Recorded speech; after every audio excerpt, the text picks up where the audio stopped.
pada kesempatan ini insya Allah kita coba kaji 40 dalam 4 ayat ini sebagai sampel tentang eh, pendekatan menafsirkan Al-Quran dengan pendekatan semantik atau dalali. Ini sebenarnya adalah bagian daripada eh, satu proposal dulu yang saya pernah ajukan di Al-Azhar yang untuk S3 ya.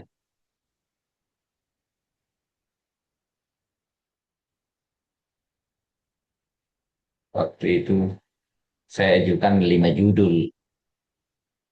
Di antaranya adalah judul ini, metode semantik dan keterhubungan nas Al-Quran dalam pandangan Al-Harrani. Cuma ini tidak diterima, yang satunya yang diterima ya. Sekarang saya mau kaji tentang pendalaman ketika kita membaca menafsirkan ayat Al-Quran. Ini saya mau bahas poin tentang al-fahmu wa tatawur dalali. Jadi ketika kita menafsirkan ayat Al-Quran, yang paling pertama dilihat adalah harus mengejar makna satu lafaz. Itu yang pertama. Katanya, sinonimnya, dan sebagainya. Eh, karena disitulah nanti yang mengembangkan cara membuka pemahaman kita secara luas terhadap makna ayat itu. Ya, saya langsung saja berikan satu contoh, yaitu firman Allah Subhanahu Wa Taala yang tadi saya sebutkan. Yang pertama adalah waqalu qulubuna gulfun bal la'anahumullahu bikufrihim wa qalilan ma yu'minun. Mereka berkata, hati kami tertutup. Lalu dijawab, bahkan tidak, Allah telah melaknat mereka. Itu karena keingkaran mereka ya. Jadi laknat di sini adalah musabab, musabab ya. Eh, dia dia malun itu adalah apa? Ada dia itu adalah musabab, bukan sebab. Sebab la'an itu adalah al-kuf. Telah dilaknat mereka karena keingkaran mereka. Jadi andai kan tidak ingkar, berarti tidak terjadi laknat toh. Nah, sekarang kita kembali ke tadi tes saya stop lagi ini. Ini ya.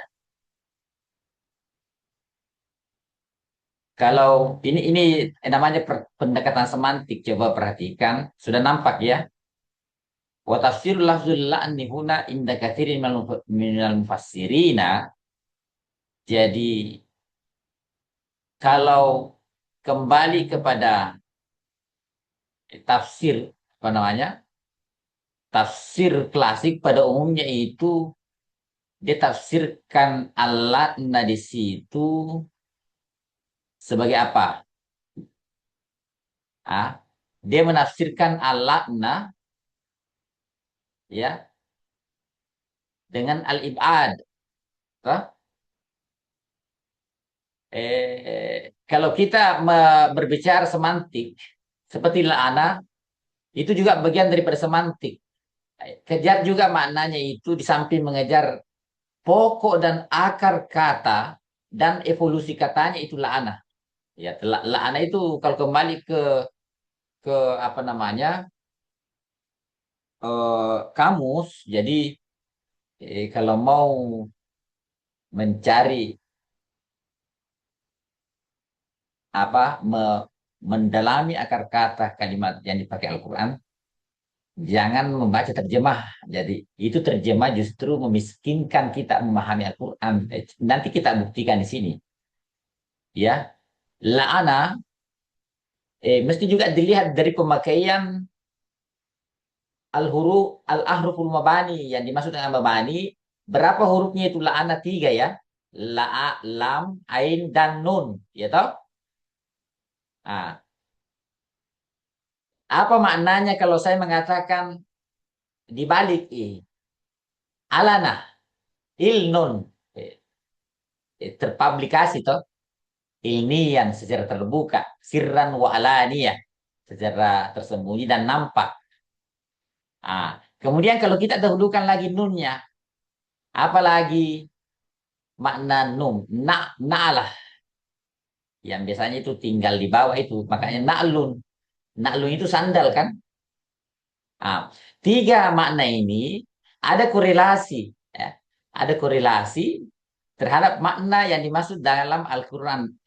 Wa qalu qulubuna gulfum bal la'anahumullah. Jadi ada tiga di sini, yaitu yang pertama adalah kita lihat nih, ini pendekatan tafsir Al-Harrali. Ah, yang dimaksud penafsiran al-la'na di sini adalah sudah nampak, yani ibaduhum minallah min rahmatihi. Itu laknat itu. Jadi masyhur masyhur ulama-ulama tafsir itu rata-rata menafsirkan begitu. Ah, tetapi Al-Harrani di sini, nanti saya perkenalkan siapa itu Al-Harrani ya. Lakin Al-Harrani yufassiru ma'nan latifan. Falafzul la'nu indahu, tetapi Al-Harrani menafsirkan dengan makna yang lebih dalam lagi, yaitu al-la'nu baginya adalah menjauhkan secara makna, tempat, dan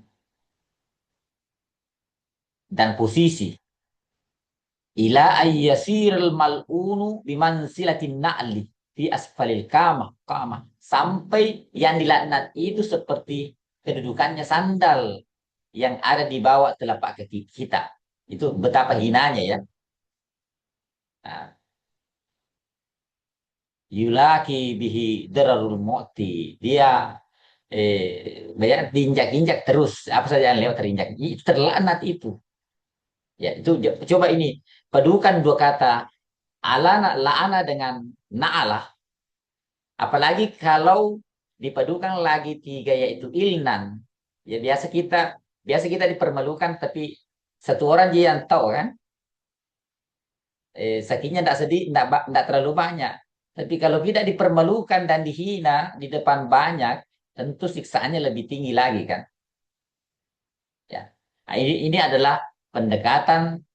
Ah, jadi alaqatul la'ni bin na'li, apa hubungannya Al-Harrali menafsirkan begitu? Hubungannya keterkaitannya adalah dari segi usul, dari pokok konstruksi kalimat lafaz itu.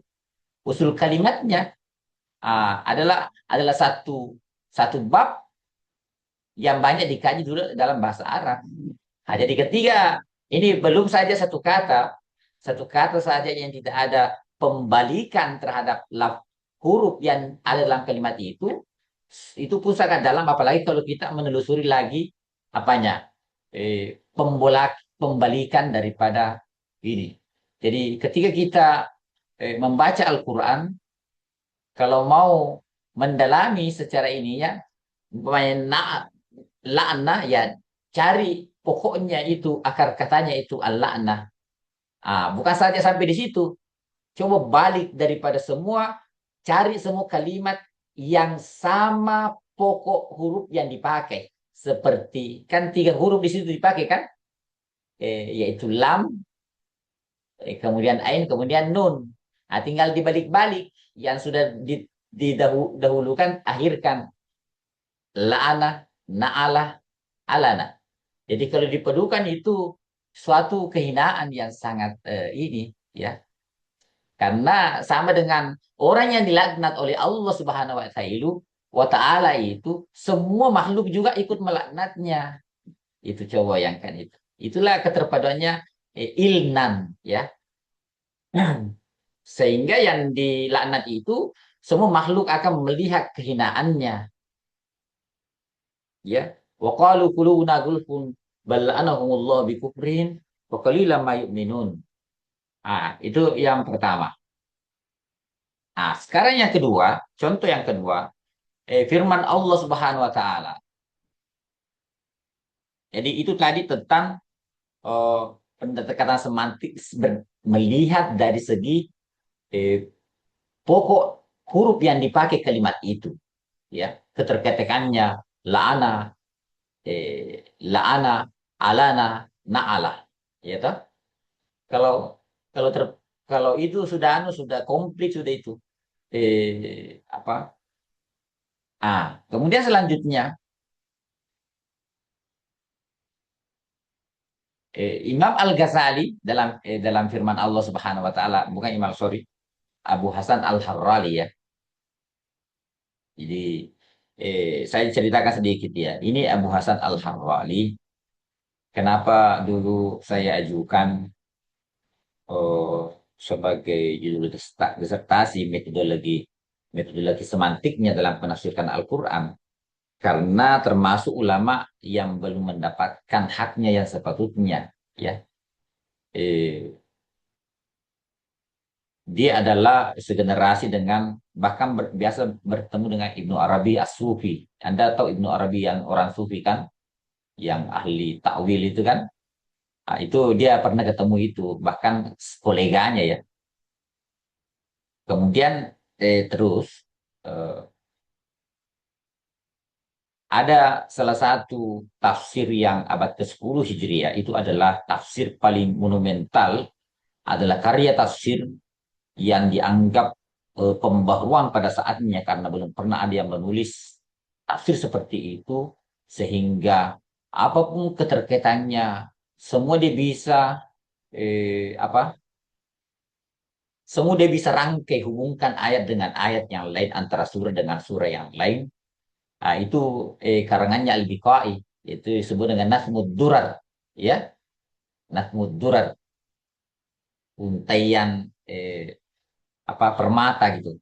Itu tafsirnya Nazmud Al-Biqai yang ini pada abad ke-9 ke-10 ya. Ah, tahu nggak, Al-Biqai ini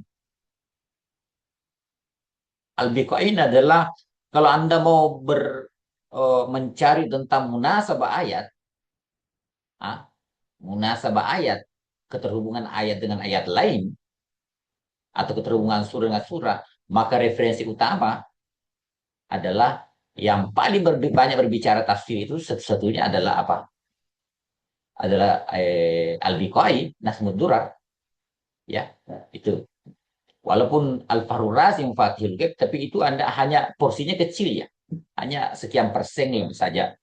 Satu tetapi atau enggak ini Al-Biqai, dia bangun tafsirnya itu, hampir semua itu dibangun tafsirnya adalah mendasarkan kepada pendapat tafsirnya Al-Harrani ya. Cuma ini tafsirnya Abu Hasan Al-Harrani itu sudah tidak didapatkan sampai sekarang. Kalau Anda, saya pernah lihat apa, kaji teliti sedikit secara saya mendapati Abu Hasan Al-Harrani itu berulang di dalam Al-Biqai itu kurang lebih 500 kali berulang namanya disebut gitu. Sehingga peneliti yang mengkaji khusus Al-Biqai ini mengatakan, laula Al-Harrali ma jaa wala raha Al-Biqai. Andai kan bukan Harrali gitu, andai kan bukan karena Harrali ini, tidak ada namanya Biqai gitu. Artinya popularitas yang didapatkan BKI ini adalah sebenarnya dibangun di atas Al-Harrali. Tapi sayangnya Al-Harrali tidak, Abu Hasan Al-Harrali ini tidak terlalu terkenal. Ah, itu. Tahu nggak? Kalau kita membaca rasa-rasa tafsirnya seperti Pak Quraish Shihab, ya, itu banyak pendekatan-pendekatan semantiknya, alur-alur pendekatan evolusi makna kalimat itu sangat kental dalam sehingga enak didengar karena dia bisa mensinkronkan, merelevankan, menghubungkan satu ayat dengan ayat lain dengan mengejar apanya? Kalimat pendekatan semantiknya. Kenapa bisa begitu? Karena Pak Quraish Shihab ini disertasi doktornya itu dia mentahkik tafsirnya Al-Biqai, gitu. Tafsirnya Al-Biqai. Al-Biqai ini tafsirnya itu dibangun hampir semua di atas tafsirnya apa? Ya, tafsirnya Abu Hasan Al-Harrali. Cuma tafsirnya Abu Hasan Al-Harrali ini tidak didapat teksnya sampai sekarang. Tetapi hampir semua tafsirnya Al-Biqai itu dinukil dari situ semua. Dari Al-Harrali. Jadi itu pendekatan semantik. Kemudian selanjutnya sebagai contoh. Kalau kalau Anda membaca ayat ini, eh,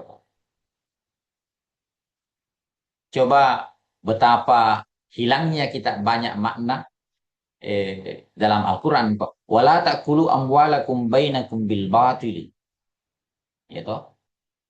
Wa tudlu biha ilal hukami. Litakulu fariqam min amwalin nasi bil ismi wa antum ta'lamun. Janganlah kamu makan harta di antara kamu dengan jalan yang batil. Dan janganlah kamu membawa urusan harta itu kepada para hakim dengan maksud agar kamu dapat memakan bagian harta orang lain itu dengan jalan dosa, padahal kamu mengetahui.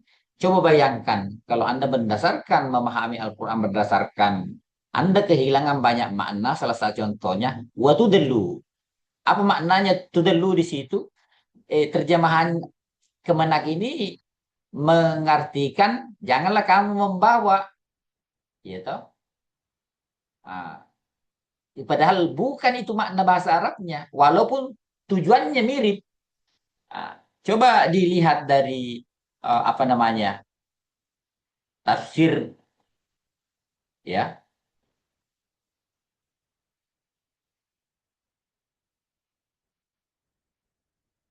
tafsir semantiknya di sini. Eh, Al-idla allazi huwa fil asli irsalud dalwi fil bi'ri. Itu pokoknya itu Anda menurunkan timba. Tahu timba? Apa bahasa Arabnya timba? Dalwun toh. Dalwun kan timba. Apa sih timba? Anda kalau ada sumur lalu Anda ada alat dipakai untuk dipakai tali, apa namanya itu? Hah? Timba po, dalwon. Kalau kalau bahasa Bugisnya itu apa itu? Sero. Kalau sero tidak kan tidak. Xerox. Tidak, kalau sero bukan. Kalau sero itu tidak memakai tali. Jadi kalau timba itu diulurkan talinya masuk ke dalam toh, dan dalamnya itu apa jauh ke dalam sampai itu gelap itu ini. Coba bayangkan bagaimana ad-dalu al-idla wa tudlu di sini. Kalau kalau terjemahannya tadi itu bahasa Indonesianya dia mengatakan kau membawa kepada penguasa, toh kan? Tapi di sini sebenarnya al-idla itu berasal dari dalu timba, yaitu engkau mengulurkan timba itu masuk ke sumur. Itu maknanya, gitu. Walakin kana fiya, tapi dalam keadaan gelap. Kama yursilun nasu birriswati ilal hukami khafiyatan. Seperti halnya orang memberikan sogok kepada penguasa secara sembunyi, gitu. Jadi eh, liyaqdulahum bihabil batili, supaya dia mengambil dengan itu dia mengambil haknya dengan cara batil. Coba wa huwa makna inzalid dalwi, itu maknanya menurunkan timba secara sembunyi fil bi'ri, di sumur, lias takhrija minhu ma'an, untuk mengeluarkan air. Maka narasi,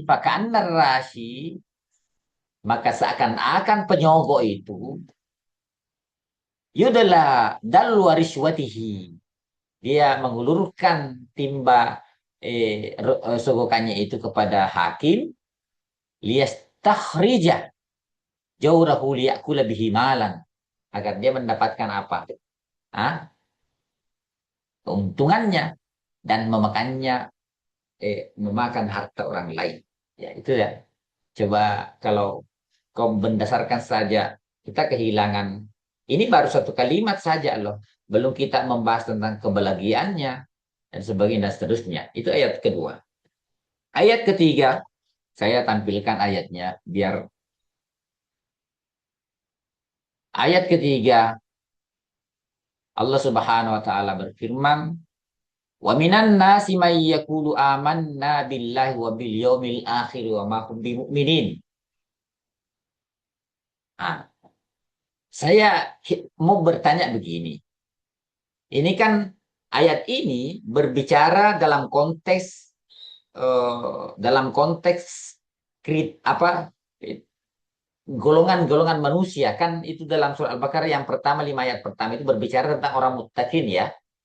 Muttaqin alladzina yu'minuna bil ghaibi. Sampai akhir ayat 5, ulaika ala hudan mir rabbihim ulaika humul muflihun, ya toh? Itu pertama. Yang kedua, innal ladzina kafaru, sampai 2 ayat itu berbicara tentang orang kafir kan? Nah, berbicara tentang orang kafir. Lalu ayat berikutnya ke-8 ini, jadi ayat ke-6 dan ke-7 berbicara tentang orang kafir.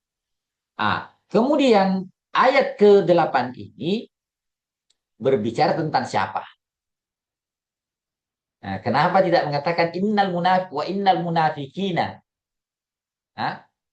Kan yang sebelumnya orang kafir, artinya kenapa tidak mengatakan innal munafikina, seperti innal ladzina kafaru, atau wal munafikuna wal munafikina, ya toh? Atau pertanyaannya, kenapa Al-Qur'an tidak mengatakan wa minal insani? Nah, kenapa begitu? Padahal insan dalam Al-Quran itu eh, ketiga menyebut kalimat insan itu lebih dominan bermakna negatif. Ya, itu insan. Berbeda dengan annas. Ya ayuhan nasu budu rabbakum. Tapi kalau al-insan lebih dominan bermakna negatif. Pertanyaannya, mengapa? Itu. Wa minan nas. Itu. Padahal,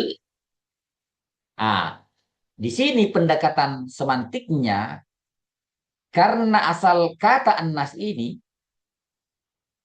dia memakai annaus, ya, annaus. Apa itu annaus? Adalah benang yang menggantung, benang halus yang menggantung, dan di ujungnya apa? Di ujungnya tidak ada pemberat.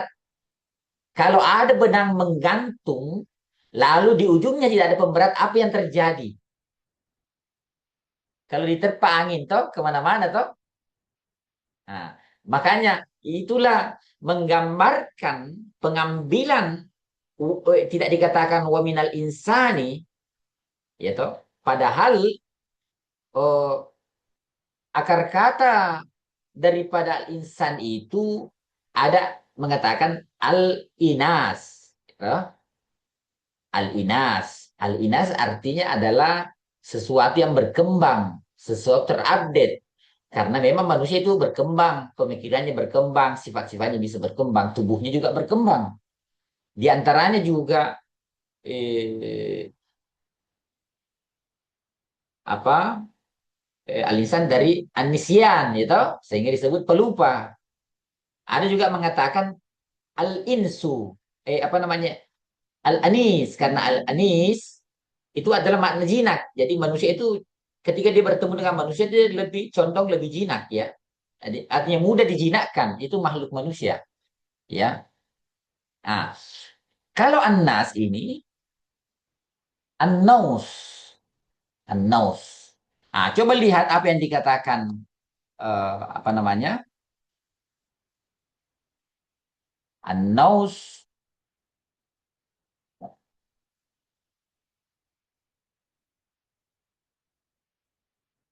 Ah,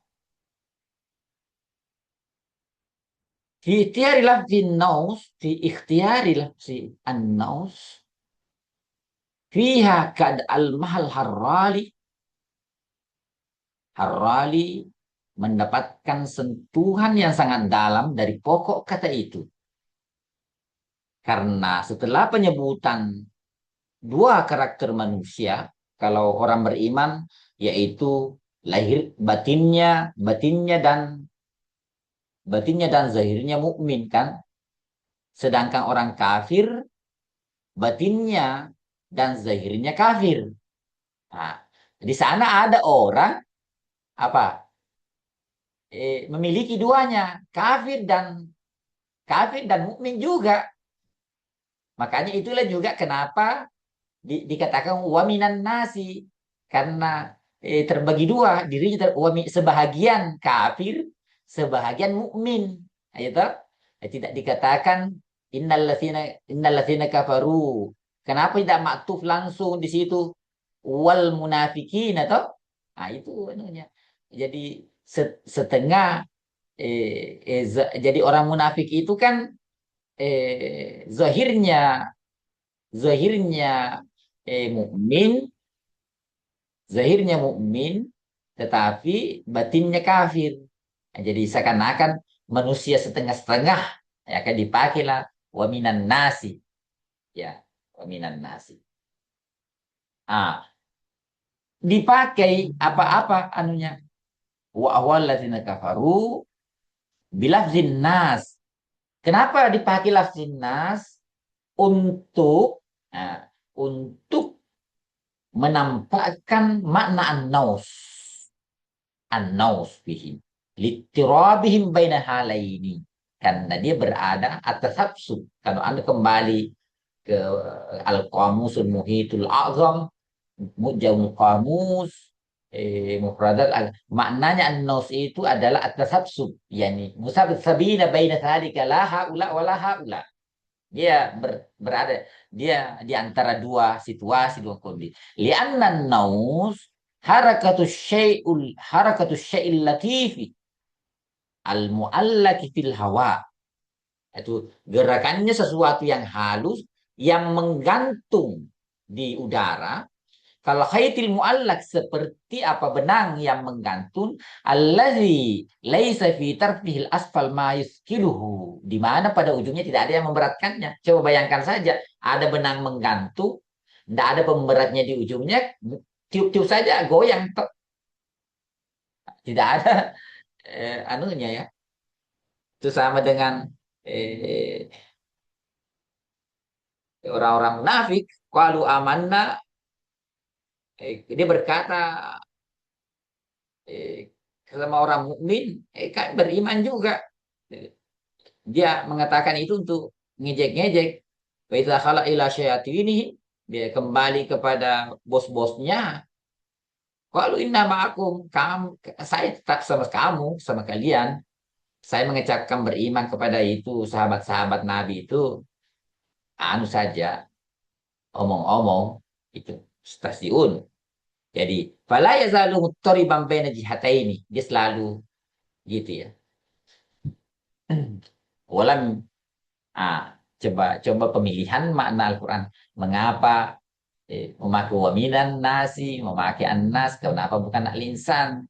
Ah, untuk itulah rahasia bagaimana kita menjalinkan makna ayat dengan ayat berikutnya itu harus mendalami, mempertajam analisis semantiknya, mengejar makna kalimat. Ini belum kita berbicara masalah konteksnya ini, ya. Ah, sekarang terakhir firman Allah Subhanahu wa taala yang fa'adzallahum syaitan, ya.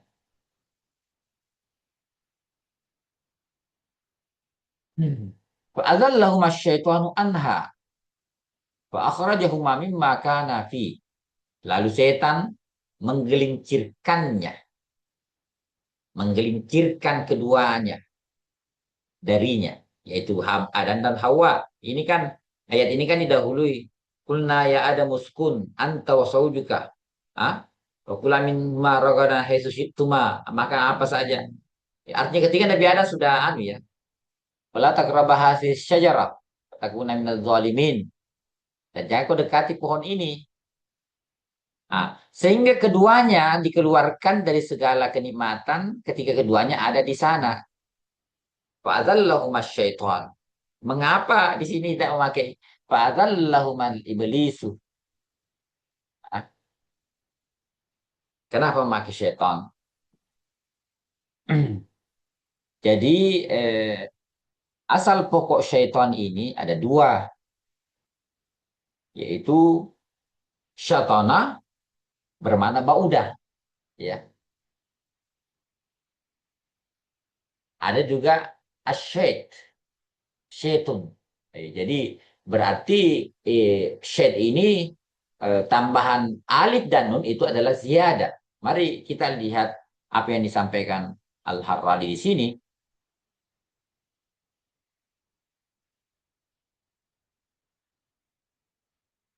Ah, Inna syaitana ukhidha min aslaini.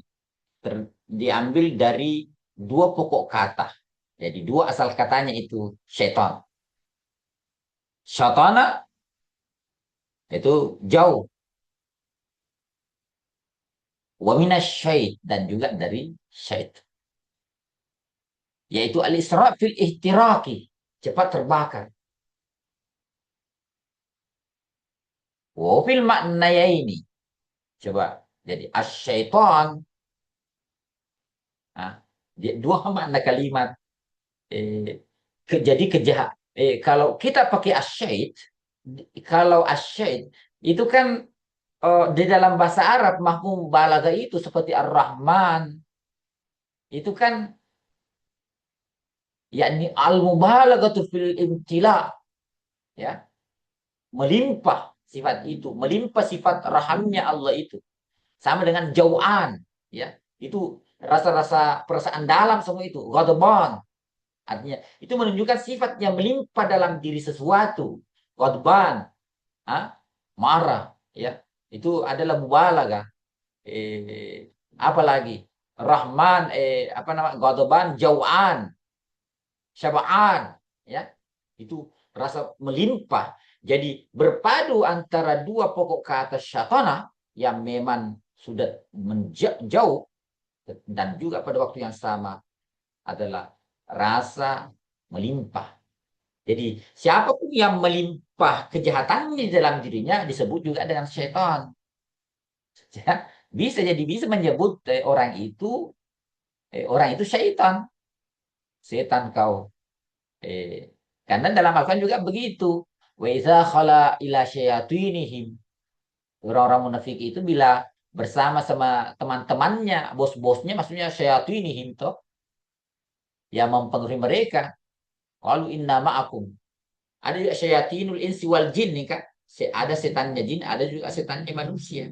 Jadi orang yang sudah dirinya, semua dirinya itu adalah setan, sudah dominan kejahatan, bukan saja kejahatan itu dibuat untuk dirinya, tetapi dia mengkampanyekan kejahatan itu dan juga memaksa ya pihak lain untuk melakukan kejahatan itu, maka itu setan itu. Kalau ada orang belum terlalu melimpah kejahatannya, artinya dosanya dia perbuat untuk dirinya. Nanti kalau dia sudah berbuat dosa, dia menyesal, sembunyi-sembunyilah. Belum setan itu, tapi sudah setan-setan, ya. Nanti kalau dia sudah melimpah rasa kejahatannya itu dalam dirinya, dia sudah kampanyekan kejahatan itu, bahkan memaksa orang lain, mereka membangga-banggakan, maka itu sudah masuk sebagai syaitan. Kan artinya apa? Balaghah syaitan, ya. Di tambahan alif dan dari Asyaitu allazi huwa al-isra'u fil ihtiraqi was-saman. Ya. Eh, cepat cepat terbakar dan bagaimana ledakannya itu ya. Karena itulah ya memakai kata syaitan di sini karena bagaimana cepatnya pengaruhnya, provokasi perasaannya itu ketika Nabi Adam bersama Hawa, ya toh ada ya sama dengan kita ini, apalagi yang belum menikah ya. Kalau tidak ada cewek, wah masih ini. Kalau sudah ada cewek, sudah dilupa temannya itu.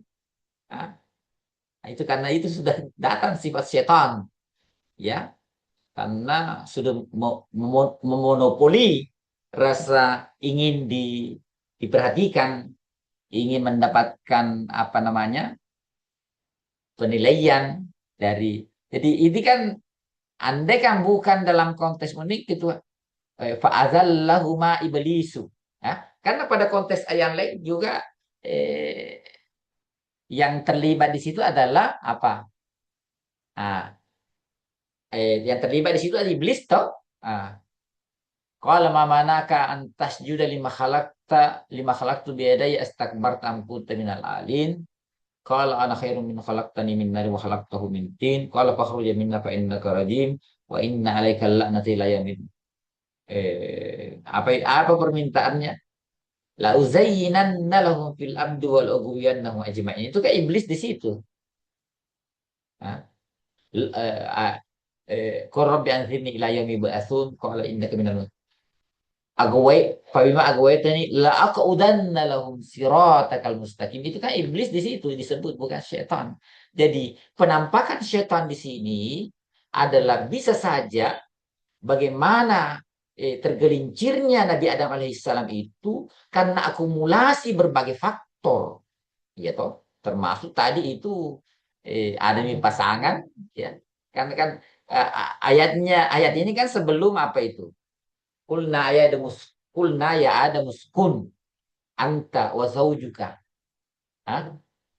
jannata fakula minha ragadan haitsu syi'tuma wala taqrabu hadhihi syajarah fatakuna minaz zalimin. Ya, itu kan bisa saja akumulasinya ada perasaan secara instingnya karena itu kan sebagai insting manusia eh, sudah ada kecintaan kepada lawan jenis ya. Laki-laki suka perempuan, perempuan suka laki-laki. Itu itu adalah manusiawi dan wajar. Ah, dan jawabannya Al-Harra dikenal maka setan, dia mengatakan begini. Eh, labis mihi iblis, bukan namanya iblis. Lima fi makna syaitona, karena di makna syaitannya itu ada makna jauh dan cepat respon, itu makna syaitan. Sedangkan dalam makna iblis ningkat irraja, tidak ada harapan. Gitu? Itu anunya. Kenapa tidak ada? Fakana fi dzalika busyra. Maka dengan memakai kalimat syaitan itu, ini adalah suatu berita gembira. Kenapa berita gembira? Istidraku Adam bitaubati. Karena diterimanya tobatnya Nabi Adam. Ya, karena ini artinya masih manusiawi gitu, ya, manusiawi. Nah, sama dengan kita kalau marah, marah sekali ya, marah sekali, tiba-tiba ada diomongin dan ya, biasa orang memaklumi ya dia marah sekali, kecuali pada saatnya ya. Tapi mungkin kalau 3 hari tidak dimaklum, masa 3 hari marah-marah terus, seminggu marah-marah terus kan, masih ada manusiawinya. Nah, jadi memakai syaitan itu adalah ternyata berita gembira. Kalau iblis, wah tidak ada harapan. Ya, boleh jadi tadi yang disebutkan di itu syaitan adalah ungkapan akumulasi penyebab ketergelinciran itu. Di samping pengaruh memang dari dalam, ada juga kompor provokasi dari luar, gitu. Apalagi eh, bukan saja ya, bukan saja ini faktor-faktor lain juga kan Nabi Adam ya. Ini kan juga pertama ya, pertama ketemu. Bayangkan tuh, dia sudah lama merindukan baru pertama ketemu, ya.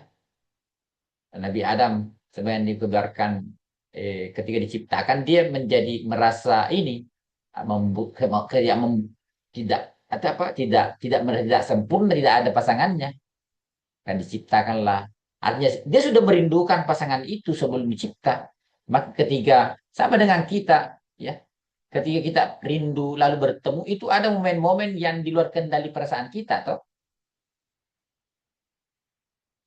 Biasa lupa baru ketemu temannya atau apalagi orang yang dicintai, mungkin ada orang di situ kita lupa, kita nggak melihat orang itu karena kita fokus kita ke situ. Jadi akumulasi itu sehingga kemudian memakai syaitan yang adalah al-mubalaghah, sehingga mubalaghah dalam imtila syai, dominasi melimpahnya rasa keinginan itu, sehingga lupa larangan wala taqraba hadis syajar. Dia lupa. Dia bukan jadi Nabi Adam alaihissalam, eh, bukan dia ingkar, bukan dia melawan Allah, bukan. Tapi dia tertutupi dominasi keinginan yang melimpah itu yang meluap dalam dirinya. Tapi setelah itu selesai menyesal, ya. Jadi ternyata memakai setan ini adalah menunjukkan manusiawinya dan harapan besar bahwa tobatnya akan diterima. Jadi bukan dosa dilakukan itu, bukan penentangan atau durhaka kepada Allah, bukan. Sama dengan umpamanya kita melakukan ada dosa kita lakukan, bukan karena tidak beriman kepada Allah, tapi pada waktu itu syaitan, ada syaitan yang menutupi semua, imtila usari, ya, sehingga susah dikendalikan. Makanya wala takraba, makanya jangan, memang diperintahnya jangan dekati, karena kalau dekati susah mau anu itu, susah kau kendalikan. Wala takraba hadis saja, ya. Saya kira demikian pengajian kita pada subuh ini, mudah-mudahan ada berkahnya. Assalamualaikum warahmatullahi taala wabarakatuh. Waalaikumsalam warahmatullahi Assalamualaikum wabarakatuh. warahmatullahi wabarakatuh.